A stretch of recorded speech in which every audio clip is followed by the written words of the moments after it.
تو اب ایسا نہیں کہ عید کا چاند نظر آتے ہی روزے بالکل غائب، بلکہ آپ پیر جمعرات کا روزہ رکھیں، ایام بیس کا روزہ رکھیں، اسی طرح رات کو تھوڑے بہت نوافل کا معمول بعض دفعہ فلکیات سے یقینی طور پہ پتہ چل جاتا ہے کہ یہ روزے 30 ہوں گے یا 29 ہوں گے، تو اگر ماہر فلکیات کو 100% یقینی طور پہ کیلکولیشن سے پتہ چل گیا اور وہ بتا دیں تو کوئی حرج نہیں ہے اس میں. لیکن بعض دفعہ فلکیات کے ماہرین خود کنفیوز ہوتے ہیں کہ بھئی امکان ہے، تو پھر وہ پیشگوئی امکان ہی کی کریں، یعنی وہ بتائیں کہ بھئی امکان 29 کا بھی ہے 30 کا بھی ہے، وہ یہ بتا دیتے ہیں اتنے % امکان ہے، تو اس میں کوئی حرج نہیں ہے. اس سے ہلال کمیٹی کو آسانی ہوتی ہے، باقی ہلال کمیٹی نے کرنی اپنی ہوتی ہے، وہ فلکیات والوں کی پیشگوئیوں کو آج کل لفٹ نہیں کراتی ہے. رویت ہلال کمیٹی کے اعلان کے خلاف عید کرنا. رویت ہلال کمیٹی نے روزے کا اعلان نہیں کیا، مگر کسی گاؤں میں چاند دیکھا گیا تو وہ گاؤں والے روزہ رکھیں یا نہیں. اسد اللہ لغاری سے نہیں رکھ سکتے، کیونکہ چاند کے ہونے نہ ہونے کے فیصلہ کرنے کی اتھارٹی شریعت نے گورنمنٹ کو دی ہے، تو گورنمنٹ یا اس کی طرف سے نامزد کمیٹی، تو جب تک وہ کمیٹی اعلان نہیں کرے گی، ایسے تو آپ خود بتاؤ نا، ملک میں فساد پیدا ہو جائے گا. وہ کہہ رہا ہے میں نے دیکھا ہے، وہ کہہ رہا ہے وہ ادھر گواہی لے رہا ہے، وہ ادھر گواہی لے رہا ہے، تو ہر گلی محلے میں پھڈے ہوں گے پھر تو اس لیے یہ اتھارٹی حکومت کے پاس ہے. ہاں گاؤں والوں میں جس آدمی نے اپنی آنکھوں سے دیکھا وہ رکھ لے، لیکن اس کی گواہی دوسروں کے لیے حجت نہیں ہے. اگر کوئی کہتا ہے میں نے اپنی آنکھوں سے دیکھا تو موسٹ ویلکم، آپ رکھیں روزہ بھائی. ہم جب تک اپنی آنکھوں سے نہیں دیکھیں گے یا حکومت کا اعلان نہیں سنیں گے تو اس وقت تک ہم روزہ نہیں رکھیں گے. تو گواہی دینا، گواہی کو لینا، گواہی کو سن کے اس پہ فیصلہ کرنا، یہ ہر آدمی کو اس کا حق نہیں ہے، بلکہ یہ حکومت کو اس کا حق حاصل ہے. ویسے بھی آپ دیکھ لینا، کوئی قتل کے کیسز ہوتے ہیں، چوری کے کیسز ہوتے ہیں، ہر آدمی تھوڑی ڈھیے لگا کے بیٹھتا ہے. اس کو کہا جاتا ہے بھائی تھانے میں جاؤ یا عدالت میں جاؤ یا کوئی حکومت کی طرف سے کوئی نامزد کمیٹی ہو اس کے پاس جاؤ. اچھا بھائی، پوری دنیا میں ایک دن رمضان اور عید ہو سکتی ہے. چاند کے اختلاف مطالعے کا کہاں تک اعتبار ہے؟ ایک دوست سے یہ اعتراض کرتے ہیں کہ پوری دنیا میں کہیں بھی چاند نظر آ جائے تو سب ممالک کے مسلمانوں کو روزہ وغیرہ رکھنا چاہیے وغیرہ وغیرہ.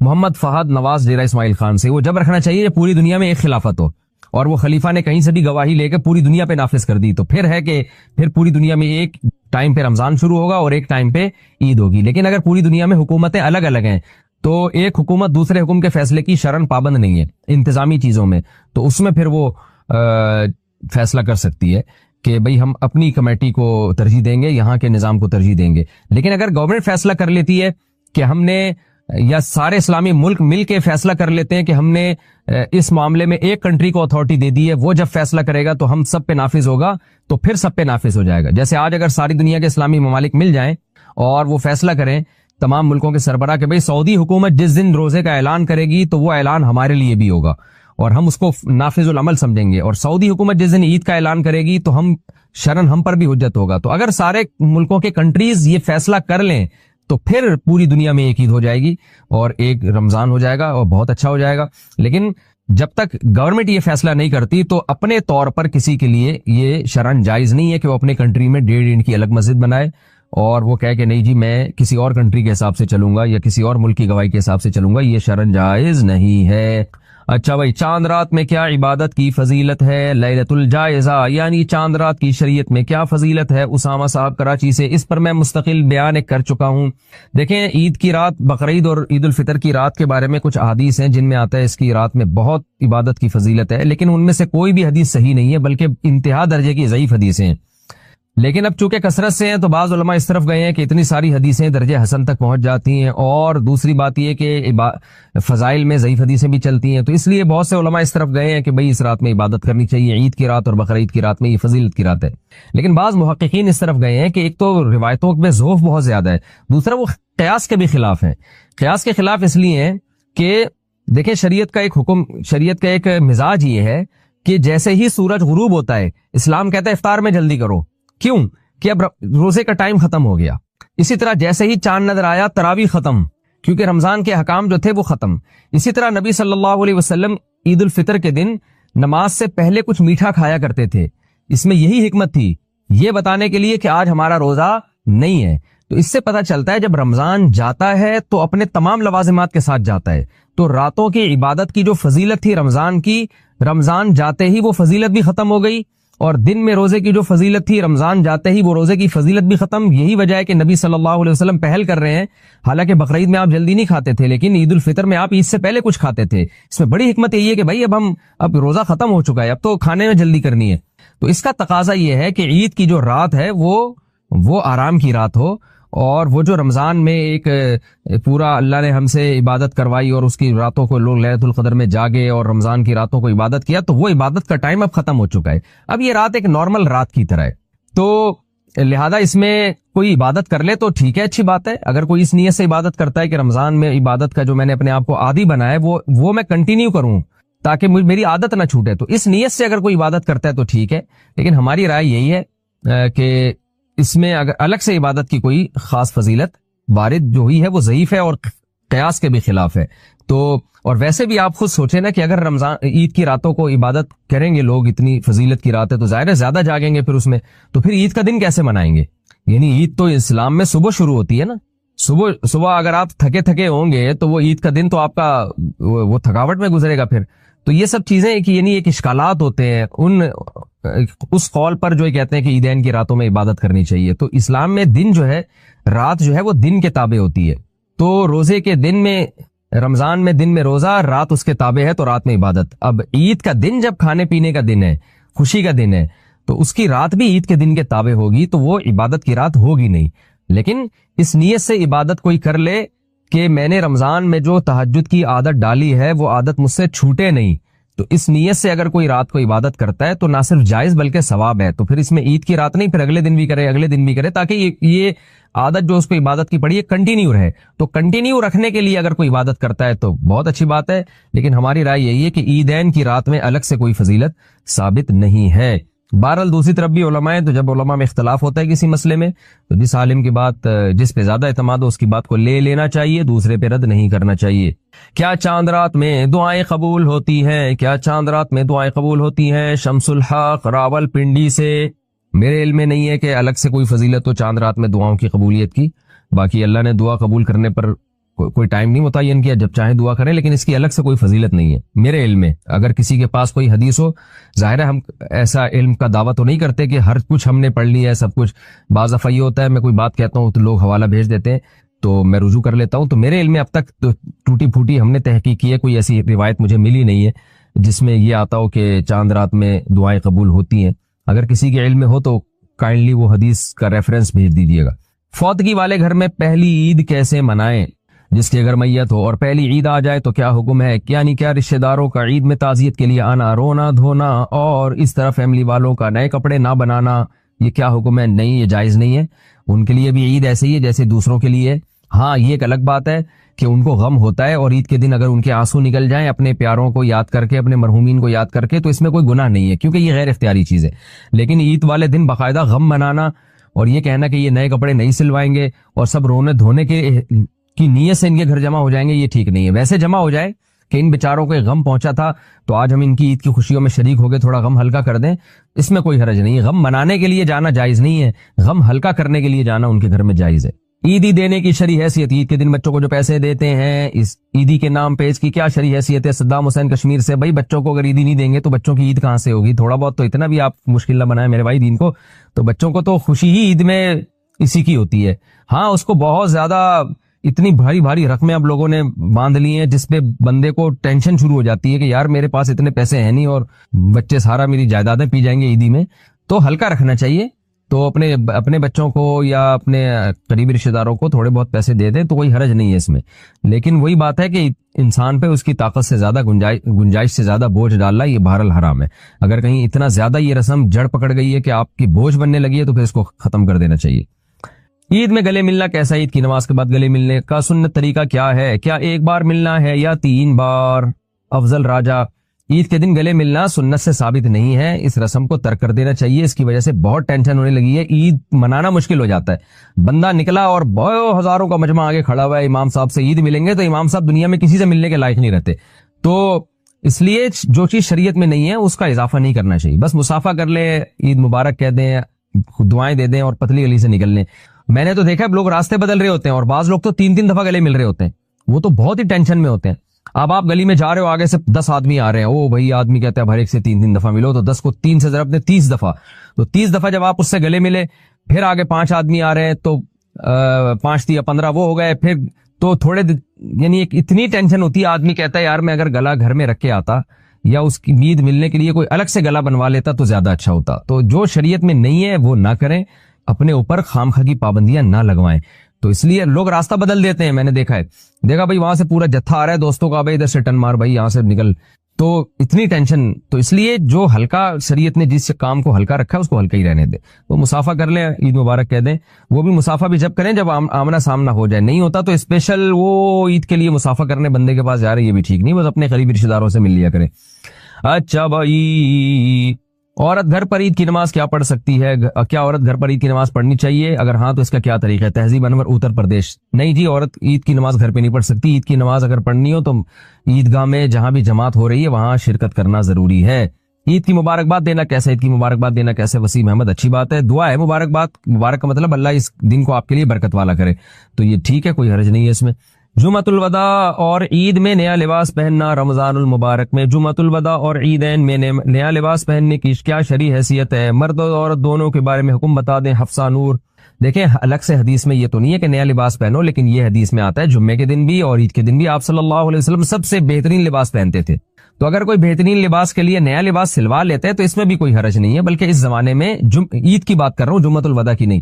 تو عید کے دن نیا لباس سلوا لینا چاہیے, کیونکہ شاعر اسلام میں سے ہم ذرا درسی باتوں پہ نئے نئے کپڑے سلوا رہے ہوتے ہیں. کسی کی شادی میں جانا ہے, ختنے تک میں جانے کے لیے کپڑے سلوا رہے ہیں آج کل لوگ.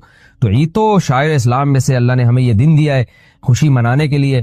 تو اس میں اگر کسی کو اللہ نے وسعت دی ہے تو افضل اور بہتر یہی ہے کہ وہ پراپر نئے کپڑے سلوائے اور اچھی کوالٹی کے کپڑے سلوائے. اور اس میں مرد اور عورتیں برابر ہیں, خواتین کو بھی چاہیے, مردوں کو بھی چاہیے. باقی جمعۃ الوداع کے دن اچھے کپڑے پہننا جمعہ ہونے کی وجہ سے تو ٹھیک ہے, لیکن جمعۃ الوداع کی الگ سی کوئی فضیلت نہیں ہے. تو اس لیے اس دن آپ جیسے جمعے کو کپڑے پہنتے ہیں, چاہے نئے پہنتے ہیں یا پرانے استری کر کے دھو دھا کے نیا بنا لیتے ہیں, تو عام جمعوں کا جو حکم ہے جمعۃ الوداع کا بھی وہی حکم ہے, اس میں الگ سے نئے کپڑے پہننے کی کوئی فضیلت نہیں ہے. ختم تراویح پر مٹھائی بانٹنا, کھانا کھلانا. مساجد میں ختم تراویح کے نام پر بریانی یا شیرینی بانٹنا کیسا ہے؟ عابد محمود. بہت بری اور ناپسندیدہ رسم ہے, بچکانا رسم ہے ایک قسم کی. خاص طور پر مٹھائی اور لڈو بانٹنا تو بہت ہی بچکانا, جیسے بالوشاہی بٹ رہی ہے, جیسے پتہ نہیں کیا کیا تم نے. بچکانا حرکت ہے, قبیح رسم ہے, اس کو چھوڑ دینا چاہیے, اس کی حوصلہ افزائی نہیں کرنی چاہیے. باہر ملک والے صدقہ فطر کس حساب سے دیں گے؟ ہم سعودی عرب میں کام کرتے ہیں, پاکستان میں ہمارے گھر والے ہماری طرف سے صدقہ فطر ادا کریں تو کس حساب سے ادا کریں گے؟ ریال کے حساب سے یا پاکستان کے روپیے کے حساب سے؟ محمد رفیق سعودی عرب میں جو صدقہ فطر دے رہا ہے جہاں وہ رہتا ہے اس ملک کی کرنسی دیکھی جائے گی اور اس ملک میں آٹے کی ویلیو دیکھی جائے گی. تو اس ملک میں آٹے کی ویلیو دیکھی جائے گی. تو سعودی عرب میں اگر کسی نے صدقہ فطر دینا ہے اور دینا پاکستان میں ہے, خود سعودی عرب میں رہتا ہے, تو وہاں دیکھا جائے گا میرے بھائی 2.25 کلو یا 2.25 کلو آٹا ہے, جو کہ علماء میں بعض کہتے ہیں 2.25 کلو, بعض کہتے ہیں 2.25 کلو. تو وہاں کا دیکھا جائے گا 2.25 کلو آٹا کتنا ہے, پھر کتنے ریال میں آ رہا ہے, پھر یہاں فون کر دیں بھائی یہاں سعودیہ کے حساب سے اتنے پیسے بنتے ہیں تو پاکستان میں اتنے پیسے ادا کر دو. اعتکاف سے نکلنے والے کو پھول کا ہار پہنانا. اعتکاف کے بعد جب لوگ گھروں کو جاتے ہیں تو لوگ ان کو پھولوں کے ہار ڈالتے ہیں, اس بارے میں کیا حکم ہے؟ ولی الرحمان. یہ بھی ناب عجیب سی حرکت ہے, کوئی حلال حرام کا مسئلہ نہیں ہے, بس تھوڑی نامناسب سی بچکانا سی حرکت لگتی ہے. اعتکاف کر کے آ رہا ہے, اس کو بس سلام کریں, مبارکباد بھی دے سکتے ہیں بھائی, اللہ آپ کو اللہ نے قبول کیا, اب تشریف رکھیں, بس اپنی نارمل روٹین شروع کریں اور گناہوں سے پاک زندگی گزاریں, اتنا کافی ہے. پھولوں کا ہار پہنانا یہ ناپسندیدہ اور قبیح رسم ہے, میں حرام کی بات نہیں کر رہا, ناپسندیدہ ہے. بہرحال عید سے پہلے نوافل پڑھنا, عید کے دن فجر کی نماز کے بعد عید کی نماز تک نفل پڑھنا کیسا ہے؟ نبیل آوان. مکروہ ناپسندیدہ عمل ہے, فجر پڑھ کے گھر جائیں اور عید کی تیاری کرنا شروع کر دیں. عیدگاہ میں آ کے نوافل پڑھنا صحیح عمل نہیں ہے, جائز عمل نہیں ہے. عید الفطر کتنے دن کی ہے؟ عید الفطر اور عید الاضحیٰ ایک دن کی ہوتی ہے یا 3 دن کی؟ زوجہ منصور کڑک سے. عید الفطر 1 دن کی ہوتی ہے. عید الاضحیٰ میں قربانی کے ایام 3 ہیں, 3 دن ہیں, اور چوتھا دن اس میں روزہ رکھنا حرام ہے. تو اس لحاظ سے ہم یہ کہہ سکتے ہیں کہ عید الاضحیٰ کے احکام 4 دنوں تک رہتے ہیں, 3 دن تک قربانی اور چوتھے دن بھی روزہ حرام. اور عید الفطر کا جو حکم ہے وہ 1 ہی دن تک رہتا ہے, کیونکہ 1 ہی دن روزہ حرام ہوتا ہے, اگلے دن روزہ رکھ سکتے ہیں آپ. رمضان کے بعد کیا تبدیلی لائیں؟ رمضان کے بعد زندگی میں کیسے تبدیلی لائیں؟ عبداللہ صاحب لاہور سے. بھائی رمضان میں ہی توبہ کر کے تبدیلی لے آئیں, بات کا انتظار نہ کریں اور توبہ کر لیں. اللہ میں تمام صغائر کبائر گناہوں سے بچنے کا تجھ سے وعدہ کرتا ہوں. اور جو رمضان میں عبادت کا معمول بنا ہے تو تھوڑا تھوڑا اس کو پورے سال کنٹینیو رکھیں. جیسے روزوں کی عادت پڑ گئی ہے تو اب ایسا نہیں کہ عید کا چاند نظر آتے ہی روزے بالکل غائب, بلکہ آپ پیر جمعرات کا روزہ رکھیں, ایام 20 کا روزہ رکھیں. اسی طرح رات کو تھوڑے بہت نوافل کا معمول لوط علیہ السلام کو اللہ نے کیسے بچایا اس عمل سے. آگے جو جتنے انبیاء کے مختصر واقعات ہیں نا, ان میں جو پیغام قرآن دینا چاہ رہا ہے وہ ہے دعا کی فضیلت. وہ کیا ہے؟ دعا کی فضیلت. تبھی قرآن کہتا ہے وَنُوحًا إِذْ نَادَىٰ مِن قَبْلُ, نوح نے بھی ہمیں پکارا. نوح علیہ السلام 950 سال دعوت دے رہے ہیں اور قوم کے ایمان کی کوئی امید نہیں ہے، اور دھمکیوں پہ دھمکیاں. تو ناکامی کے نقشوں میں نوح علیہ السلام نے اپنے رب کو پکارا. قرآن کہتا ہے فاستجبنا لہ، ہم نے نوح کی پکار کو قبول کیا. آج بہت سے لوگ کہتے ہیں ہم دعائیں مانگتے ہیں قبول نہیں ہوتی. بھائی قبول ہوتی ہے اس ٹائم پہ جس ٹائم پہ اللہ چاہے گا. یہ چھوڑ دو کہ قبول ہو رہی ہے کہ نہیں ہو رہی. کتنے لوگ کہتے ہیں فلسطین کے لیے کب سے دعائیں مانگی جا رہی ہیں، حرم میں بھی مانگی جا رہی ہیں دعائیں. ایک تو ہمارے یہاں پروپیگنڈا بہت ہے، بہت سے لوگ کہہ رہے ہیں فلسطین کے لیے حرم میں دعا نہیں مانگی جا رہی، بک گئے ائمہ حرم. میں جب ابھی عمرہ کرنے گیا تو پہلی تراویح میں ہی فلسطین کے لیے دعا مانگی ہے انہوں نے. سوشل میڈیا بہت بڑا عذاب ہے، میں آپ کو بتاؤں. اتنی دجال کے آنے کی ہمیں بالکل ضرورت ہے ہی نہیں. جو لمبا پھینکتے رہو نا، بس پھینکتے رہو. میں نے تو یہ فیصلہ کیا ہے جب تک کوئی چیز اپنی آنکھوں سے نہ دیکھ لو نا تبصرہ ہی نہیں کرو. جو اٹھا کے فیس بک پہ جس کا جو ٹھڑک نکالنی ہوتی ہے نکال کے. میں پہلا دن تراویح کا تھا، اسی میں پہلے دن ہی فلسطین کے مظلوموں کے لیے وہ جو تراویح میں دعا وتر میں دعا مانگتے ہیں پہلے دن ہی دعا مانگی. میں نے کہا لو بھائی، ابھی ہم کل کلپ دیکھ رہے تھے کہ دعائیں فلسطین کو لیے دعا نہیں مانگی جا رہی. تو جو کیا کہہ رہا تھا میں، ہاں لوگ کہتے ہیں اتنے عرصے سے ہم دعائیں مانگ رہے ہیں قبول نہیں ہو رہی. اس چکر میں بہت سے لوگ دعا مانگنا چھوڑ دیتے ہیں. یہ مت کرو. بنی اسرائیل کتنے عرصے سے دعا مانگ رہے تھے، پھر اللہ نے موسیٰ کو بھیجا، کلیم اللہ کو. پھر موسیٰ کے آنے کے بعد حضرت موسیٰ نے بھی دعائیں مانگی ہوں گی راتوں کو اٹھ کے. بنی اسرائیل نے اور مانگی ہوں گی، لیکن ظلم کم ہونے کے بجائے بڑھتا جا رہا ہے. تو کیا موسیٰ علیہ السلام نے دعائیں مانگنا چھوڑ دی ہے بھائی؟ یا موسیٰ اوذینا من قبل ان تأتینا ومن بعد ما جئتنا، اے موسیٰ تیرے آنے سے پہلے بھی ظلم، تیرے آنے کے بعد بھی ظلم، کوئی فائدہ نہیں ہو رہا. حضرت موسیٰ کیا کہہ رہے ہیں؟ بہت مزہ آتا ہے مجھے اس آیت کے پڑھنے میں. بنی اسرائیل نا بڑی قسم پرسی سے حضرت موسیٰ کے پاس آئے. یا موسیٰ اوذینا من قبل ان تأتینا، اے موسیٰ تیرے آنے سے پہلے بھی عذاب میں تھے. ومن بعد ما جئتنا، تو نجات دہندہ بن کے آیا ہے لیکن تیرے آنے سے ہمیں کوئی فائدہ نہیں ہوا. مطلب کہ ہم تو دعائیں مانگ رہے ہیں، سب کچھ کر رہے ہیں، پھر بھی فائدہ نہیں ہو رہا. موسیٰ نے جواب میں کیا کہا؟ یا قوم ان الارض للہ استعینوا باللہ واصبروا، دیکھو اللہ سے مدد مانگتے رہو جیسے اب مانگ رہے ہو، اور صبر بھی کرتے رہو ساتھ ساتھ. دعا صبر کے بغیر نہیں ہوتی. یا قوم استعینوا باللہ واصبروا، اے میری قوم اللہ سے دعائیں مانگتے رہو اور صبر کرتے رہو. آگے دلیل کتنی شاندار دی ہے. سوال پیدا ہوتا ہے بھائی یہ کام تو ہم پہلے سے کر رہے ہیں نا، رزلٹ تو کوئی آؤٹ ہو نہیں رہا. آپ تو وہی کام کا حکم دے رہے ہو جو ہم پہلے سے کر رہے ہیں. ہم یہ کہہ رہے ہیں دعا قبول نہیں ہو رہی، آپ کہہ دعا کب مانگو، مانگ رہے ہیں پہلے سے. اس اشکال کا موسیٰ نے جو جواب دیا علیہ السلام نے، ان الارض للہ یورثها من یشاء من عبادی، اے میری قوم زمین فرعون کی نہیں ہے، یہ گریوی میں فرعون کو ملی ہوئی ہے. زمین کا بادشاہ کون ہے؟ اللہ ہے. تو جب اللہ ہے وہ جب چاہے گا سیکنڈوں میں چھین لے گا اس سے. وہ نہیں چھین رہا، اس میں کوئی حکمت ہے. تو جو اللہ کا کام ہے وہ اللہ کو کرنے دو، جو تمہارا کام ہے وہ تم کرو. ہمارا کام ہے بھکاریوں کی طرح اس کا کام ہے زمین چھیننا. ہم اپنا کام کریں گے اور وہ اس کو اس کا کام کرنے دو، کیونکہ مالک وہ ہے، جب چاہے گا سیکنڈوں میں چھین لے گا. ان الارض للہ یورثها من یشاء من عبادہ، وہ اللہ جس کو چاہتا ہے زمین کا مالک بنا دیتا ہے. آج فرعون کو بنایا ہوا ہے، اس کا مطلب یہ نہیں کہ حقیقی مالک فرعون ہے. حقیقی مالک فرعون ہوتا پھر ہم مایوس ہوتے نا. حقیقی مالک کون ہے زمین کا؟ اللہ ہے. تو ہمیں مایوسی کی کیا ضرورت ہے بھائی؟ وہ نہیں چھین رہا، کوئی حکمت ہے، ہمیں آزما رہا ہے. وہ جب چاہے گا 2 منٹ میں چھین کے ہمارے حوالے کر دے گا. تبھی تو کیسے 2 منٹ میں چھینا کہ نہیں چھینا؟ آخری دم تک، جب تک وہ پانی کے کنارے پہ کھڑے ہوئے تھے نا اور فرعون کا لشکر آ رہا تھا، اس وقت تک فرعون یہ سمجھ رہا تھا زمین کا وارث کون ہے؟ میں ہوں. مصر کا مالک کون ہے؟ میں ہوں. پھر جب پانی میں راستے بنے، بنی اسرائیل پار ہو کے گزر گئے، اس وقت بھی فرعون بھی یہ سمجھ رہا تھا کہ مصر کا مالک کون ہے؟ بولو میں ہوں. جیسے آج اسرائیل سمجھ رہا ہے کہ بیت فلسطین کا مالک کون ہے؟ اسرائیل ہے. فرعون تو اس سے بڑے پاورفل تھا، وہ بھی آخری اینڈ تک یہی سمجھتا رہا کہ زمین کا مالک کون ہے؟ میں ہوں. راستے بن گئے، اس وقت بھی فرعون سمجھ رہا تھا مصر کا مالک کون ہے؟ میں ہوں. بنی اسرائیل بھی یہ سمجھ رہے تھے، حضرت موسیٰ بھی یہ سمجھ رہے تھے کہ فی الحال زمین کا مالک کون ہے؟ فرعون. چند سیکنڈوں کے اندر کام ہوا ہے. جب فرعون نے پانی میں اپنے گھوڑوں کو دوڑانا شروع کیا انہی راستوں میں جو بنی اسرائیل کے لیے بنے تھے، اور جب آخری آدمی جب تک داخل نہیں ہوا نا اس پانی میں، اس وقت تک بھی بنی اسرائیل یہ سمجھ رہے تھے کہ مصر کا مالک کون ہے؟ فرعون. ان کو کیا خبر تھی کہ یہ ڈوبے گا جہاں پہ. اللہ نے موسیٰ کو صرف یہ بتایا تھا کہ سمندر پہ لاٹھی مارو راستے بنا دوں گا. اب تک یہ وہی نہیں آئی تھی کہ اس کو تباہ بھی کروں گا, جو ظاہر اس آیت سے جو پتا چل رہا ہے. تو اس وقت تک سب یہ سمجھ رہے تھے. این وقت پہ جب آخری شخص پانی کے اندر داخل ہوا ہے نا, اور اس امید پر کہ اب ہم وہاں سے نکل جائیں گے, اس وقت اللہ نے سمندر کے دو پارٹوں کو ملا کے بتا دیا ان الارض للہ, زمین کا مالک کون ہے؟ اللہ ہے. یورثها من یشاء من عبادہ, جس کو چاہتا ہے اپنے بندوں میں مالک بنا دیتا ہے. تو آج اسرائیل کا جو فلسطین پہ ظلم ہو رہا ہے, ان فلسطینیوں کے لیے دعا بھی کرو, مدد بھی کرو, جو کر سکتے ہو کرو, لیکن مایوس ہونے کی ضرورت نہیں ہے. دعائیں مت چھوڑو. تو کب سے دعائیں مانگ رہے ہیں, قبول نہیں ہو رہی. بھائی ہمارے لیے آزمائش ہے, اسلامی ملکوں کے لیے آزمائش ہے. ان کو تھوڑی چھوڑے گا اللہ, جو ہمارے حکمران جو کچھ کر رہے ہیں, ان کو بھی تو آزمائش میں ڈالا ہے نا اللہ نے کہ کیا کر رہے ہیں. لیکن اس کا یہ مطلب نہیں ہے کہ بھائی فلسطین کی سرزمین کا یہودی مالک ہو گیا. اصل مالک کون ہے؟ اللہ ہے. اس نے وقتی طور پر کچھ ظالموں کے حوالے کی ہوئی ہے. تو ہم اپنا کام نہیں چھوڑیں گے, اور جب اللہ نے اپنا کام کرنا ہوگا اس کو صدیاں اور سال نہیں چاہیے, وہ سیکنڈوں کے اندر نقشے کو تبدیل کر دے گا.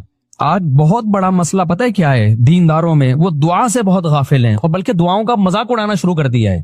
ابے یہ مولوی دعاؤں میں لگے رہتے ہیں, ابے یہ دعاؤں سے کیا ہوتا ہے؟ مولویوں نے لوگوں کو دعاؤں میں لگا دیا, نمازوں میں لگا دیا, اور جو ایسی باتیں کر رہے ہوتے ہیں وہ دعائیں بھی نہیں کر رہے ہوتے. یا تو کوئی بڑا تیر مار رہے ہو نا, کوئی تبدیلی کے لیے ایک نیا پیکج لے کر آئے ہوئے ہو, وہ بھی نہیں کر رہے ہوتے, کچھ بھی نہیں کر رہے ہوتے. ایک دعائی تو رہ گئی ہے. دعاؤں سے کبھی غافل. میں نہیں کہتا کہ صرف دعا سے سب کچھ ہوتا ہے, اسباب بھی اختیار کرنے پڑیں گے, لیکن آج کسی حد تک اسباب ٹوٹے پھوٹے لگڑے لولے اختیار ہوتے ہیں. دعاؤں سے کیا ہو رہے ہیں لوگ؟ غافل ہیں. تو دعا مانگنے کی عادت ڈالو. اور نبی صلی اللہ علیہ وسلم نے فرمایا کہ انسان کی دعا اس وقت قبول ہوتی ہے, صحیح حدیث ہے, کہ جب تک اس کے دل میں یہ خیال نہ آئے کہ میری دعا قبول نہیں ہو رہی. جب یہ خیال آتا نا یار مانگ رہا ہوں قبول نہیں ہو رہی, پھر قبول نہیں ہوتی. تو اس لیے یہ جو آیتیں میں جلدی سے بس 2-3 آیتیں پڑھ کے بیان کو ختم کرتا ہوں. ان کا خلاصہ یہی ہے کہ نوح علیہ السلام ناکامی کے اسباب میں اللہ کہتے ہیں جب قسم پرسی میں ہمیں پکارا, فاستجبنا لہ, ہم نے نوح کی دعا کو قبول کیا. کب قبول کیا؟ 950 سال کے بعد. کتنے سالوں کے بعد, لیکن کیا نا اللہ نے. یعقوب علیہ السلام ساری زندگی دعا مانگتے رہے, قبول بڑھاپے میں کیا. اگر نہ مانگتے تو کچھ بھی نہیں ہوتا. تو اور اللہ اگر ایسے دعائیں قبول کرنا شروع کر دے, ادھر مانگی ٹھک کر کے, وہ تو پی کے فلم ہو جائے گی. وہ شارٹ کلپ کسی نے بھیجا تھا, میں فلمیں نہیں دیکھتا, یہ ذہن میں کچھ لوگوں نے لکھا ہوا ہے اس نے چپ کے پوری فلم دیکھی ہے. نہیں دیکھی, اللہ کی قسم نہیں دیکھی. ہاں یہ ضرور ہے کہ اس کے کچھ شارٹ کلپ تھے, وہ بھی دوستوں کے ساتھ دیکھے ہیں, وہ بھی وہ والے کلپ جو بہت ہی خاندانی قسم کے کلپ. تو اگر ایسے قبول ہوتی نا, سموسہ مانگ رہا ہے ٹھک کر کے سموسہ رکھ کے چلا گیا, تبھی تو اس نے کہا کہ اگلا ورژن چاہیے, بیٹروا ختم ہو گیا, کیا کہہ رہا تھا وہ بیٹروا.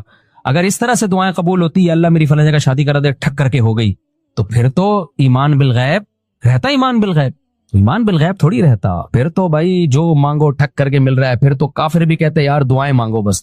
تو اللہ نے غیب میں رکھا ہے, تبھی دعائیں وہ لوگ مانگتے ہیں جن کا ایمان بالغیب ہوتا ہے. وہ بہت جاندار دعائیں مانگتے ہیں. جن کا ایمان بالغیب نہیں ہے, ان کا ہر عبادت میں دل لگتا ہے, دعا میں ان کا دل نہیں لگتا. ان کو لگتا ہے یار یہ ایسے ہی بس جا رہا ہے, وہ نماز پڑھ لے گا, قرآن پڑھ لے گا, دعا نہیں مانگے گا. تو اللہ تعالیٰ فرماتے ہیں فاستجبنا لہ, ہم نے ان کی دعا کو قبول کیا. وَنَصَرْنَاهُ مِنَ الْقَوْمِ الَّذِينَ كَذَّبُوا بِآيَاتِنَا, اور جو لوگ ہماری آیات کا انکار کرتے تھے ہم نے نوح کی ان پر مدد کی.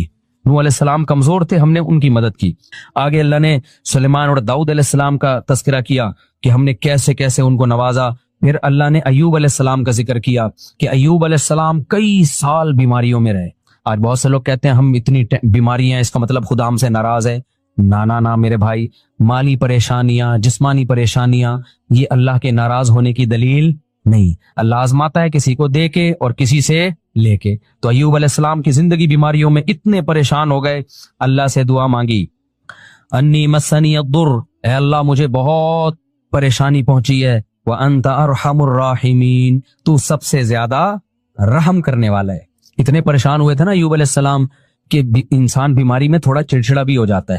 ایوب علیہ السلام کی بیوی نے بہت خدمت کی حضرت ایوب کی. ایسا نہیں ہوا کہ ایوب علیہ السلام جب کئی سال بیمار رہے تو ان کی بیگم کورٹ سے خلا لے کے چلی گئی, ایسا نہیں ہوا ہے. اور لیتی بھی نا تو اس زمانے میں ملتا نہیں, ٹھیک ہے نا, یہ تنسیخ نکاح آج بہت آسان کر دیا ہے.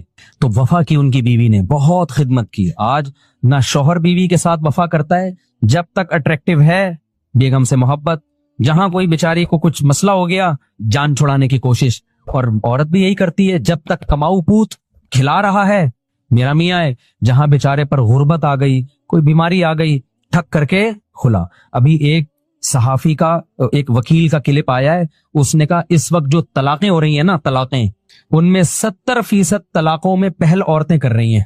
یہ جو بعض اسکالر کہتے ہیں نا مرد جلد بازی میں طلاقیں دیتے ہیں, کم ہے ریشو, عورتوں کا جلد بازی میں خلا لینے کا ریشو زیادہ ہے. سرکار نے یہ بھی الزام لگایا تھا نا کہ مرد دھڑ جب چاہیں طلاقیں دیتے ہیں, حالانکہ ایسا ہوتا نہیں ہے. ایسا ہو رہا ہوتا سارے رنڈوے بیٹھے ہوئے ہوتے ہیں یہاں پہ. طلاقیں بہت ہو رہی ہیں لیکن برداشت کرنے والے مردوں کا ریشو طلاقیں دینے والے مردوں سے بہت زیادہ ہے, بہت زیادہ ریشو ہے. اتنے مرد میں اللہ نے برداشت زیادہ رکھی ہے. خواتین کو خلا کا جو یک طرفہ خلا کا اختیار دے دیا نا, اس کے نتیجہ میں نہیں, کوئی مولوی نہیں کہہ رہا, ایک وکیل کہہ رہا ہے, لبرل وکیل ہے, وہ کہہ رہا ہے بھائی جو رجسٹرڈ طلاقیں ہیں ان میں 70% کس کی طرف سے ہیں, خواتین. کیونکہ برداشت ختم, ذرا سا مسئلہ ہوا ٹھک کر کے عدالت سے خلا لیا, پتلی گلی سے نکلی تو خاندانی نظام گیا تیل لینے, برباد ہو گیا. تو ایوب علیہ السلام کی بیوی نے اس بیماری میں ایوب علیہ السلام کی بہت خدمت کی. تھوڑی سی خدمت میں اونچ نیچ ہو گئی, ظاہر انسان بیمار ہوتا ہے غصہ جلدی آتا ہے. حضرت ایوب علیہ السلام نے کہا کہ میں ٹھیک ہوا نا تجھے 100 کوڑے ماروں گا, اس سے اور قسم اٹھا لی میں ٹھیک ہوا نا. کہیں اونچ نیچ ہو گئی ہوگی.